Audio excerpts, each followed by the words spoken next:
Hello friends, welcome to Bong physics. আগের ভিডিওতে class related কিছু সাজেশন তোমাদের কাছে চাওয়া হয়েছিল।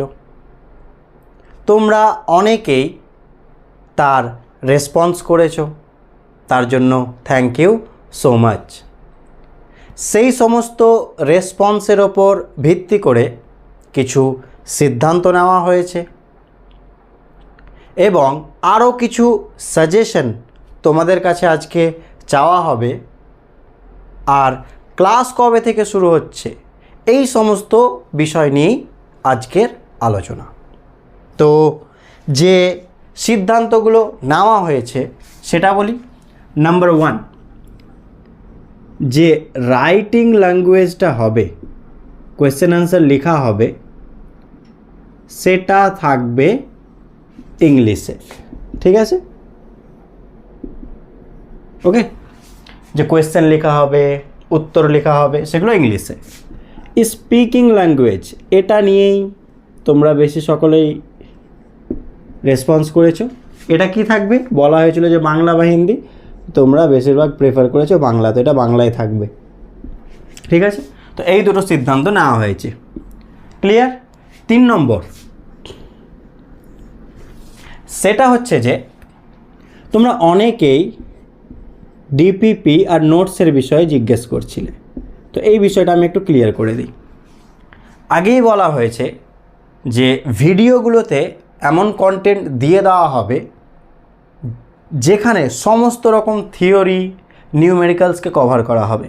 তো তোমাদেরকে সেই ভিডিও থেকেই নোটস আকারে নিজে থেকে লিখে নিতে হবে। তো নোটস কিন্তু ভিডিও থেকেই। ঠিক আছে? আলাদাভাবে নোটস দেওয়ার কোনো বিষয় নেই, আপাতত নেই। নেক্সট, ডিপিপি, ডেইলি প্র্যাকটিসের জন্য কি করব?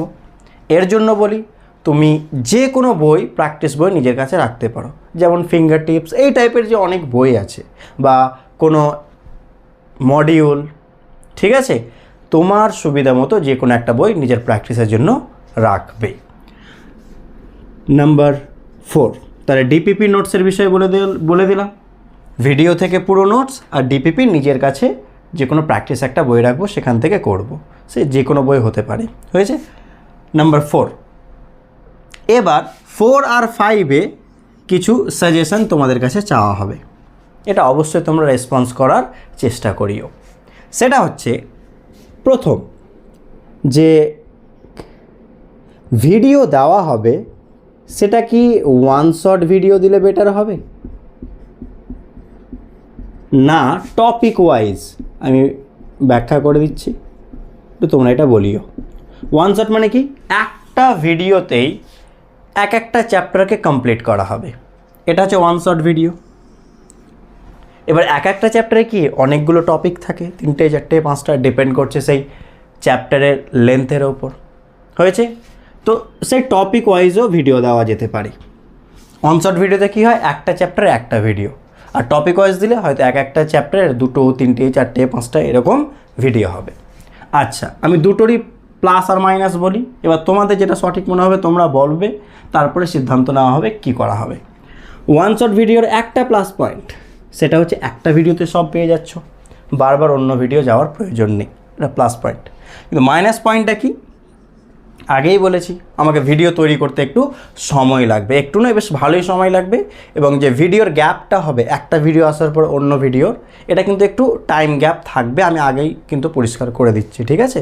কারণ আগেই বলেছি যে লিখতে হবে, বানাতে হবে, সমস্ত কিছুর পেছনেই সময় রয়েছে। তো আমার ক্ষেত্রে কিন্তু টাইমটা লাগবে। তো একে তো একটা টাইম লাগবে। এবার যদি ওয়ান শট ভিডিও হয়, কোনো চ্যাপ্টার তো অনেক বড় আছে, তো সেটা বানাতে অনেক সময় লাগবে। এর ফলে কি হবে, যে ভিডিওর যে ফ্রিকোয়েন্সিটা হবে, একটা ভিডিওর পর পরবর্তী ভিডিও, এটার কিন্তু গ্যাপটা বেশি হবে। হয়েছে? এটা একটা মাইনাস পয়েন্ট। নেক্সট, টপিক ওয়াইজের plus point, minus point. Topic ওয়াইজের একটা হয়তো মাইনাস পয়েন্ট হতে পারে যে এক জায়গায় একটা ভিডিও, একটা চ্যাপ্টারকে পাবো না, হয়তো 2-3টে লেকচার দেখলে তবে একটা ভিডিও, একটা চ্যাপ্টার কমপ্লিট হবে। কিন্তু এর একটা প্লাস পয়েন্ট, যেহেতু টপিক ওয়াইজ ভিডিওর ফ্রিকোয়েন্সি একটু তাড়াতাড়ি হবে তুলনামূলকভাবে অনশটের থেকে, যে ভিডিওটা একটু তাড়াতাড়ি আসবে, এটা একটা প্লাস পয়েন্ট। তো তোমরা আমাকে বলবে কি করলে বেটার হয়, তোমাদের সমস্ত কিছু রেসপন্স দেখার পর একটা সিদ্ধান্ত নেওয়া হবে। নাম্বার 5, এটা একটু অপশনাল সাজেশন চাইছি, এটা মনে হলো বলে জিজ্ঞেস করছি, তোমরা একটু রেসপন্স করিও, কারণ তোমাদের থেকে আমি বুঝতে পারবো কি করলে বেটার হয়, কারণ পড়বে তো তোমরা, চাইছো তোমরা, তো কি চাইছো সেটা তোমরা বেশ জানবে, আমি সেটা দেখার পরেই সিদ্ধান্ত নেব। তো 5 নম্বর যেটা, যে আমি কি প্রথমে আগে ক্লাস 11-এর চ্যাপ্টার শেষ করে দেবো তারপরে 12-এর ধরবো? না, ক্লাস 11-এর একটা চ্যাপ্টার করালাম, তারপর ক্লাস 12-এর একটা, আবার ক্লাস 11-এর পরেরটা, আবার ক্লাস 12, এরকম করলে কি বেটার হবে না? আগে 11 কমপ্লিট করে দেবো তারপরে 12। তো এই দুটো মেন সাজেশন তোমাদের কাছে আমি রাখলাম, অবশ্যই এর রেসপন্স দেওয়ার চেষ্টা করিও, তাহলে আমি বুঝতে পারবো কী করলে বেশি বেটার হয়। আমি তো একটা চিন্তা ভাবনা করে রেখেছি যে কী করলে বেটার হবে, বাট আমি তোমাদের কাছ থেকে জানতে চাইছি, তারপরে একটা ফাইনাল সিদ্ধান্ত নেওয়া হবে। তো এই সমস্ত হচ্ছে বিষয়। আচ্ছা, ক্লাস কবে থেকে শুরু হবে? আমি আনুমানিক বলে রাখছি তোমাদের, এটা মে মাস, 20 মের মধ্যে প্রথম ভিডিও আপলোড হয়ে যাবে। ঠিক আছে, 20 মের মধ্যে। আজকে ক তারিখ হচ্ছে? সামথিং 12, বা হয়তো তোমরা আজকে যেটা ভিডিও দেখছো হয়তো 13 তারিখে বা সামথিং, বা তারপরে, মানে এক কথায় 12 তারিখের পরে ভিডিওটা দেখতে পাবে। তো সেখান থেকে 20 তারিখের মধ্যে ফার্স্ট ভিডিও আপলোড হবে, তারপর থেকে রেগুলার ভিডিও আসতে শুরু করবে। ঠিক আছে, শুধু এটুকুই বলবো যে একটু সময় লাগবে, তার ধৈর্য রাখার জন্য তোমাদের কাছে সবসময় আমার একটা অনুরোধ থাকবে। ঠিক আছে, হ্যাঁ, আর একটা বিষয়, যে সবাই এই ভিডিও অ্যাক্সেস করতে পারবে না, আর একবার রিপিট করে দিই, একমাত্র কারা অ্যাক্সেস করতে পারবে? যারা বং ফিজিক্সের মেম্বার হবে। ঠিক আছে, মেম্বার হওয়ার জন্য কি করতে হবে? মেম্বার হওয়ার জন্য যে সাবস্ক্রাইব বাটন আছে তার পাশে জয়েন বলে একটা অপশান আছে, দেখবে জয়েন, সেটাতে ক্লিক করে মেম্বার হওয়া যায়। ঠিক আছে, মান্থলি ফি আগেই বলে দিই 199, এটা 1 মাসের জন্য। ঠিক আছে, এটা 2 রকমভাবে হওয়া যায়, রিপিট করে দিচ্ছি, যে একবার সাবস্ক্রিপশন নিয়ে নিলাম, 1 মাস পর পর কাটতে থাকবে, এটা করতে পারি। আর একটা করতে পারো, 1 মাসে নিয়ে নিলাম, হয়তো ক্যান্সেল করে দিলাম, 1 মাস পর অফ হয়ে যাবে, আবার তুমি নিতে পারো। এইভাবে 2 রকমভাবে করতে পারো।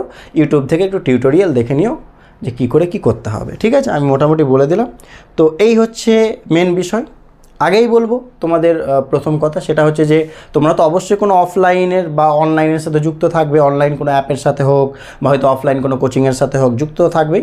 তার সাথে সাথে ফিজিক্সটা হয়তো এখান থেকে তোমাদের অনেকটা হেল্প হয়ে যাবে, আমি এটুকুই তোমাদের করতে পারি। ঠিক আছে, আই হোপ যখন ভবিষ্যতে আরও হয়তো 1 বছর পর বা সামথিং, হয়তো চ্যানেল যেমন যেমন গ্রো করবে, ঠিক আছে, ঠিক তেমন তেমন হয়তো আমি আরও বেটার, মানে কি বলবো, ইনফ্রাস্ট্রাকচার নিয়ে আসতে পারবো, যাতে তোমাদের ক্ষেত্রে আরও সুবিধা হয়। বাট এখন আমার কাছে যা সামর্থ্য আছে সেই সাপেক্ষে আমি এই জিনিসটা আমি তোমাদের করতে পারি। তো এই হিসাবে সর্বদাই পাশে থাকার চেষ্টা করব, আছি, তোমরা শুধু লেগে থাকো। ঠিক আছে, যে যেখানেই পড়ছো, অনলাইন অফলাইন, অবশ্যই হয়তো শুরু করবে এবার, সময় তো হয়ে গেছে, নিট এক্সাম হয়ে গেল, এবার অনেকে আবার হয়তো যাদের মনে হয়েছে যে হয়তো খুব একটা ভালো হয়নি, বা যারা রিসেন্ট পাস আউট হয়েছো, বা 11-12 থেকে যারা এক্ষুনি চাইছো প্রিপারেশন নিতে, তারা হয়তো লেগে পড়বে। ওকে, তো যে যেখানেই পড়ছো অফলাইন অনলাইন পড়তে থাকো, এটা আশা করছি তোমাদের এই বং ফিজিক্স থেকে এই ফিজিক্স বিষয়টা একটু তোমাদের হেল্পফুল হয়ে যাবে। হয়েছে, তো এই ছিল টপিক। অবশ্যই তোমরা আমাকে এই দুটো জিনিস বলার চেষ্টা করিও, এই দুটো, ঠিক আছে, কি করলে বেটার হয়। তো আজকে এই পর্যন্তই রাখছি। তো আজকে আর বিশেষ কিছু বলার নেই, সবাই ভালো থাকি, সুস্থ থাকি এবং পড়াশোনা করতে থাকি। Thank you so much.